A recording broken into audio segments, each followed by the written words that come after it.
नमस्कार, आदाब, praise the Lord. Divine Wisdom two channel में आपका स्वागत है। तो आज का सवाल है कि स्वर्ग के राज्य में सबसे बड़ा कौन है। तो ये जानते हुए संदेश के अंत तक हमारे साथ बने रहिए। आइए दोस्तों, हम आपके लिए प्रार्थना करते हैं, दुआ करते हैं। प्रभु आपको और आपके परिवार को आशीष दे, चंगाई दे, सुरक्षित रखे और स्वस्थ रखे। प्रभु आपकी हर ज़रूरतें, हर इच्छा पूरी करे। प्रभु आपके जीवन को सुख, शांति और समृद्धि से भर दे। प्रभु आपको और आपके परिवार को भरपूर आशीष और कृपा से भर दे। हमारे प्रभु ईसा मसीह के नाम से प्रभु की स्तुति हो, प्रभु को धन्यवाद, प्रभु की महिमा गौरव हो।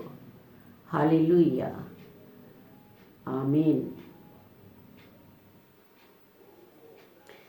तो दोस्तों, कहा जाता है कि इंसान जब बूढ़ा हो जाता है तो वो बच्चे जैसा हो जाता है, बच्चा बन जाता है। एक बूढ़ा और एक बच्चा एक समान होता है।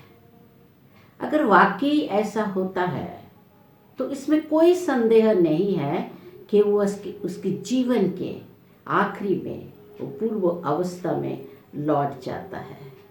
जैसा वो इस संसार में आया था वैसा ही वो इस संसार से वापस चला जाता है। तो हमें अपने बचपन की याद आती है। जब हम छोटे थे वो बचपन कितना अच्छा था, सुखद था। और बचपन की कई घटनाएं याद करके हमें आनंद आता है, हमें खुशी मिलती है और हम सोचते हैं कि काश वो बचपन हमारा फिर से लौट आता।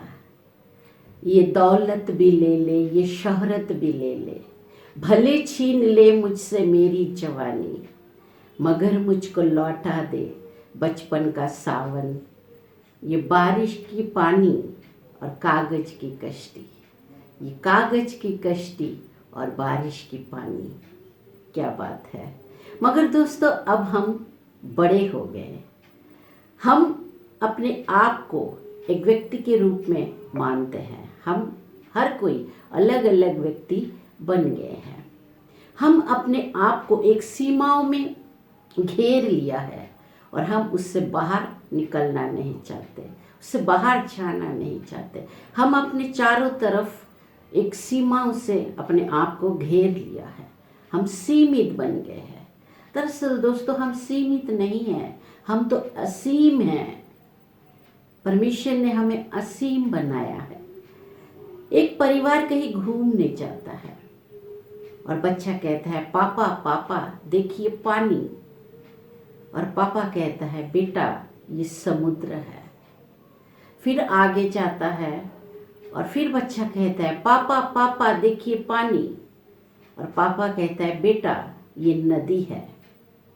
फिर वे कहीं जाते हैं और बच्चा फिर से जोर जोर से चिल्लाता है, पापा पापा देखिए पानी। और पापा कहता है, बेटा ठीक से देखो ये झरना है। हालांकि वो बच्चा सही कह रहा था। वो पानी को असीम रूप से देख रहा था, वो पानी को ही देख रहा था, उस पर कोई सीमा नहीं लगाया। मगर पापा अपनी सीमित आंखों से उस पानी को सीमित रूप से देखता है। ईसा मसीह कहते हैं कि जब कोई असीम बन जाता है, पवित्र निर्मल बनता है, वही ईश्वर के राज्य में प्रवेश करता है। हम पढ़ते हैं संत मत्ती 19 अध्याय 13-14 पद में।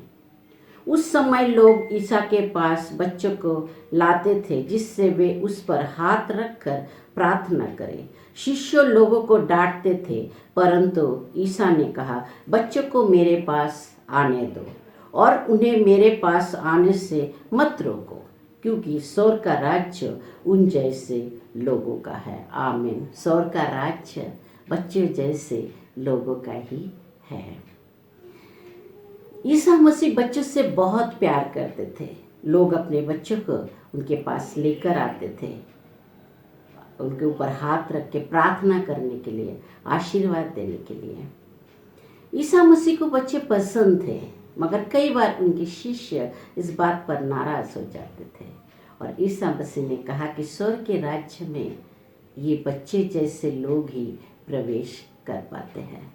फिर एक बार किसी ने ईसा मसीह से पूछा था कि स्वर्ग के राज्य में सबसे बड़ा कौन है। तो ईसा मसीह ने एक बच्चे को उनके बीच लाकर खड़ा किया और उसे दिखाकर कहा कि जो कोई अपने आप को इस बच्चे जैसा छोटा समझता है वही स्वर्ग के राज्य में सबसे बड़ा है। हम पढ़ते हैं संत मत्ती 18:1-5 में। उस समय शिष्य ईसा के पास आकर बोले, स्वर्ग के राज्य में सबसे बड़ा कौन है। ईसा ने एक बालक को बुलाया और उनके बीच खड़ा कर कहा, मैं तुम लोगों से ये कहता हूँ, यदि तुम फिर से छोटे बालक जैसा नहीं बन जाओगे तो स्वर्ग के राज्य में प्रवेश नहीं करोगे। इसलिए जो अपने को इस बालक जैसा छोटा समझता है वो स्वर्ग के राज्य में सबसे बड़ा है, और जो मेरे नाम पर ऐसे बालक का स्वागत करता है वो मेरा स्वागत करता है। आमीन। तो हमें अगर स्वर्ग राज्य में प्रवेश करना है तो हमें छोटा बच्चा जैसा बनना पड़ेगा। तो छोटा बच्चा बनना मतलब ये नहीं है कि हम बच्चे जैसे तोतली भाषा में बातें करें, मुंह में उंगली डालें या बच्चे जैसा हरकतें करें, वो नहीं है। छोटा बच्चा मतलब हम इस संसार के तत्वों से ऊपर उठ जाए, इस संसार के तत्वों से हम छोटा बन जाए और आत्मिक रूप से हम परिपक्व हो जाए, पौर बन जाए, हमारे अंदर मैच्योरिटी आ जाए। तो हमें जब कोई छोटा बच्चा बनता है, छोटा बच्चा जैसा बनता है, और वही ईश्वर के राज्य में प्रवेश करता है और वही स्वर्ग राज्य में सबसे बड़ा होता है। और एक वचन को हम पढ़ते हैं जो संत पौल ने अपने पत्र में कहा है, 1 कोरिन्थियों 1:25 में। वो अपने पत्र में कहते हैं, ईश्वर की मूर्खता मनुष्य से अधिक विवेकपूर्ण है और ईश्वर की दुर्बलता मनुष्य से अधिक शक्तिशाली है। आमीन। तो हमें इस वचन पर गहराई से मनन चिंतन करना जरूरी है। हम इस पर मनन करें कि यहाँ कह रहे कि ईश्वर की मूर्खता मनुष्य से अधिक विवेकपूर्ण है। तो इस संसार का ज्ञान ईश्वर के लिए मूर्खता समान है और ईश्वरीय ज्ञान को ये संसार मूर्खता समझते हैं। और फिर यह कहते हैं कि ईश्वर की दुर्बलता मनुष्य से अधिक शक्तिशाली है। आमीन। ईश्वर की दुर्बलता मनुष्य से अधिक शक्तिशाली है। देखिए, जो इंसान के पास सत्ता है, अधिकार है, पावर है, वो अपने पावर का इस्तेमाल करता है। अगर देखा जाए तो वो शक्तिशाली नहीं है, क्योंकि वो डरता है, उसके अंदर डर है और इसी वजह से वो पावर का इस्तेमाल करता है।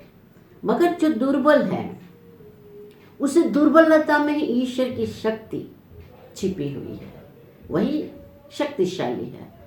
हम एक वचन के द्वारा इसे समझ सकते हैं कि एक बार जब ईसा मसीह को सैनिकों ने पकड़कर पिलात के हवाले किया और पिलात ने यीशु से पूछा कि क्या तुम राजा हो। तो यीशु ने कहा, हाँ मैं राजा हूँ, मगर मेरा राज्य ये संसार का नहीं है, मैं तो स्वर्ग राज्य का राजा हूँ। अगर मेरा राज्य ये संसार का होता, गौर से सुनिए, अगर मेरा राज्य इस संसार का होता तो मेरे अनुयायी मेरे लिए लड़ते और झगड़ते और मैं यहूदियों के हवाले नहीं किया जाता। यानी ईसा मसीह यहाँ अपनी शक्ति का प्रयोग नहीं किया, वो दुर्बल थे, मगर वही दुर्बलता में तो ईश्वर की शक्ति समाया हुआ था, वो शक्तिशाली था, आज भी है। आज भी हम ईसा मसीह के पावर को जानते हैं, उसकी शक्ति और सामर्थ्य को हम जानते हैं। तो दोस्तों यहाँ ये वचन को हम समझ सकते हैं कि जो बच्चा है उसे हम दुर्बल समझते हैं, कमज़ोर समझते हैं, ना समझते हैं। पर एक बच्चा खुश रहता है, मस्त रहता है, उसे उस पर ना कोई भूतकाल का बोझ होता है, ना भविष्य की चिंता। वो हमेशा वर्तमान में ही रहता है। क्या खाए क्या पहने इसकी कोई फिक्र नहीं रहती। भूख लगने से रोता है और पेट भर जाने से फिर से खेलता है। उसे ना खुशी होने का, अच्छाई होने का खुश होता है या बुरा होने का दुख होता है। उसे ना किसी से शिकवा है, गिला है, ना नफरत है, ना द्वेष है और ना ही मोह है। वो ज्ञान और अज्ञान के परे है। वो सुख दुख के परे जीता है। वो जो कुछ भी करता है सहज सरल मन से करता है। बच्चे जब हंसते हैं तो उसके आंखों से हंसी झलकता है। उसके हंसी से जो पवित्रता है वो दिखाई देता है, वो झलकता है। आंखों से पवित्रता झलकता है और जिसमें रब दिखता है, जिसमें ईश्वर दिखाई देता है। तुझ में रब दिखता है, यारा मैं क्या करूं। सजदे सर झुकता है, यारा मैं क्या करूं। क्या बात है। तो एक बच्चे को देखकर इसलिए हमें उस पर प्यार आता है, हमें खुशी होती है, अच्छा लगता है, क्योंकि उसमें रब दिखता है, ईश्वर दिखता है। तो दोस्तों बच्चों में और एक बहुत ही बड़ी बात है जो वो अपने माता पिता पर भरोसा करता है, उस पर विश्वास करता है। वैसे ही दोस्तों हम अपने मन को, छोटे बच्चे मन लिए ईश्वर पर भरोसा रखें और उस पर विश्वास करें, तो जो छोटा बच्चा जैसा बनता है वही ईश्वर के राज्य में प्रवेश कर सकता है। देखिए, एक छोटा बच्चा रात को सोते समय कहता है कि पापा मुझे चॉकलेट चाहिए। पापा कहता है कल तुम्हें चॉकलेट दिला देंगे, आप सो जाओ। और बच्चा निश्चिंत होकर सो जाता है। वही बच्चा जब बड़ा हो जाता है और वो पापा से कहता है पापा मुझे साइकिल चाहिए। पापा कहते हैं ठीक है बेटा, तुम्हें साइकिल दिला देंगे। अब उस बच्चे को रात को नींद नहीं आती। वो सोचता है देंगे या नहीं, पैसे कहाँ से आएंगे, यूं ही मुझे शांत करने के लिए कहा होगा। उसके मन में कितने सारे विचार आते हैं, वो कितना सोचता है, मन में शंका और संदेह उसे घेर लेता है। दोस्तों एक बड़ा इंसान भी छोटा बच्चा जैसा बन सकता है, उसमें भी रब दिखता है, ईश्वर दिखता है। ईसा मसीह में रब दिखता था, ईश्वर दिखाई देता था। और ईसा मसीह कहते हैं जो मुझे देखा है वो मेरे पिता को भी देखा है, क्योंकि मैं और मेरे पिता दोनों एक ही है। आमीन। और जब हम, ईसा मसीह ने ये भी कहा कि जब कोई इस बालक को अपनाता है वो मुझे अपनाता है। यानी जब कोई छोटा बच्चा जैसा बन जाता है तो वो यीशु जैसा बनता है और वो परमेश्वर पिता जैसा पवित्र निर्मल बनता है और वही ईश्वर के राज्य में प्रवेश कर पाता है। तो दोस्तों परमेश्वर ने हमें इस संसार में भेजा है ताकि हम छोटे बच्चे जैसा निर्मल बने, पवित्र बने, असीम बने और आत्मिक रूप से परिपक्व हो जाए। दोस्तों ईश्वर ने हम इस संसार में भेजा ताकि हम उसके प्रेम को, सत्य को प्रकट कर पाए, उसकी अभिव्यक्ति कर पाए। और ये जितना जल्दी हो पाए उतना ही हमारे लिए अच्छा है। तो दोस्तों इसी विचार के साथ मैं हूँ अंजलि मंडल, आपसे विदा लेते हैं। हमारे चैनल को सब्सक्राइब करना और वीडियो को शेयर करना ना भूलें। इसी तरह हम आपसे मिलते रहेंगे। तब तक के लिए धन्यवाद, शुक्रिया। जय मसीह की।